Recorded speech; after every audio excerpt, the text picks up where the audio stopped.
Sveiki, brangieji. Vėl grįžtame su savaitės energija ir artėjantį savaitę mums neša neįtikėtiną ugnies ir džiaugsmo užtaisą. Tad pasikliaukite savo intuiciją ir pasirinkite. Šį kartą mes turime rožinį kvarcą, ametistą ir dūminį kvarcą. Taigi, neskubėkite ir pasirinkite.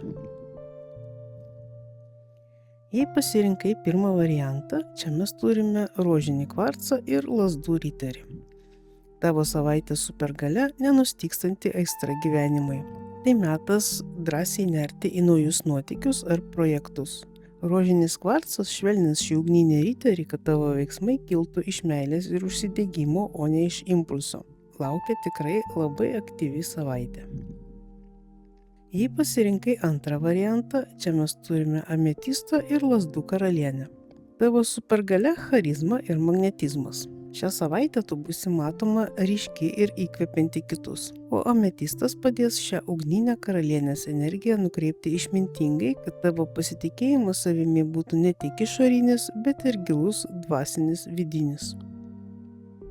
Na, o jei pasirinkai trečią variantą su dūminiu kvarcu, čia mes turime 9 taures.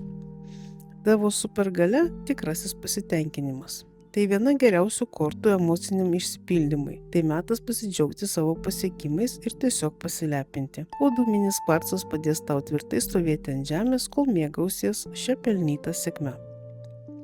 Taigi būtų labai įdomu sužinoti, kurią kortą pasirinkote ir lauksiu jūsų žinutės komentaruose. Prenumeruokit mano kanalą ir susitiksime po savaitės. Sėkmės!